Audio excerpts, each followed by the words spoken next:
Okay, this is part 3 of the news roundup, and we have a video which I will post after this video of a large convoy of the French armed forces arriving from Niger to Chad. So they are seeking refuge in Chad, which I'm sure will soon be sick of them and also kick them out.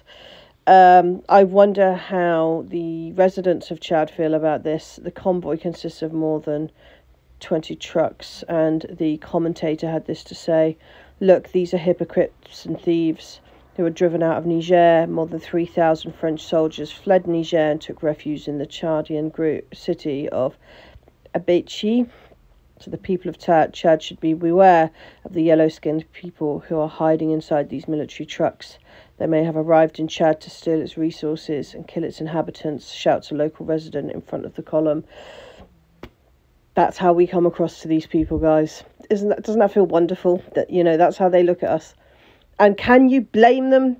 I mean, this is really awful.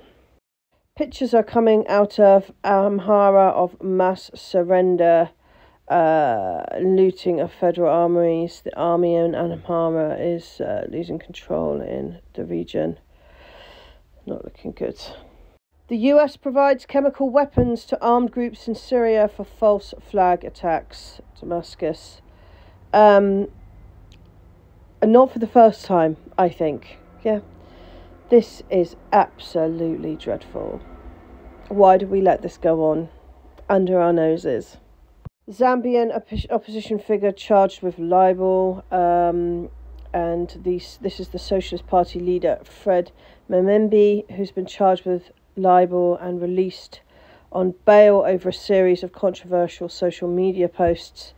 I'm not quite sure how to take this. I haven't looked into it enough to really know, but I think arresting people for social media posts isn't ideal, although it depends. Maybe he's been talking lies about his political... I don't know. But again, a bit more unrest in Africa. And here we have meeting of NATO. I'm sure the Russians are quivering in their boots about this group of ladies.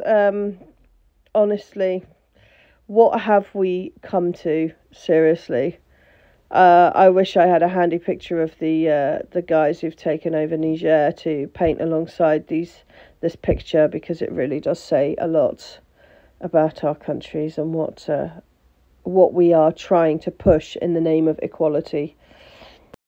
Here is a before and after of a resort in Hawaii after wildfires have absolutely ravaged through the island.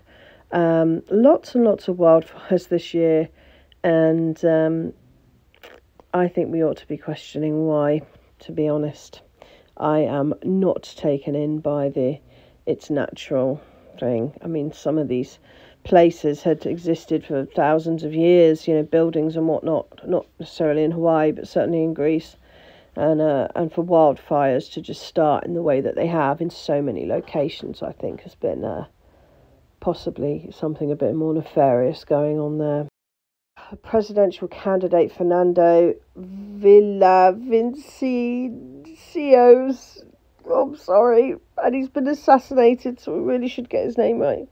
But he has been assassinated in Ecuador, which is really, really bad. Don't really know much about what's going on there, but pretty terrible news, and there's some civil unrest in light of this. So we shall have to keep checking in through the day and see what we hear about this more. But God bless his family. What an awful thing.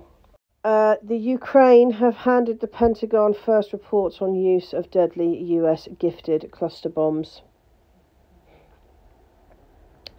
They've just been bombing civilians, basically. They are awful people, and giving them these weapons was tantamount to terrorism, I believe. And now they're making reports on it as if that's fine, you know. Kim Jong-un has signed a written order to step up the military preparations after summarising and analysing the situation on the Korean Peninsula. I am not convinced that the Americans have got anything on the North Koreans, to be quite honest with you.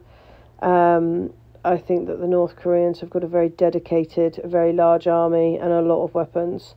And I think maybe it would be best if the Americans stayed in their own waters.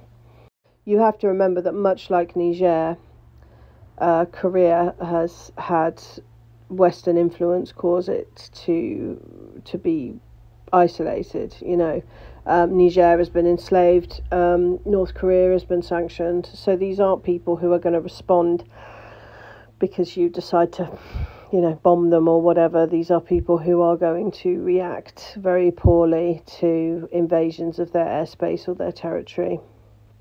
During Biden's vice presidency, companies associated with the Biden family reportedly received a substantial $20 million from foreign nationals. Tip of the iceberg. This is essentially just modern day mafia, and that is what's taken over America, and everyone seems cool with it. Biden is by far the most corrupt president, head of a country that I can think of, and why this isn't being dealt with by American people, I'm not sure.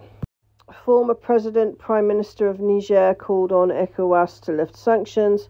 We are asking you to lift sanctions against the people of Niger and use diplomatic and political means to find together with the military peaceful and constructive solutions to this serious crisis suffered by our countries.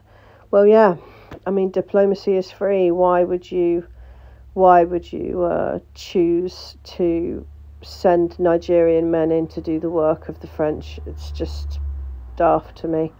And I'm glad that the Nigerians are standing up against it to the extent that they are.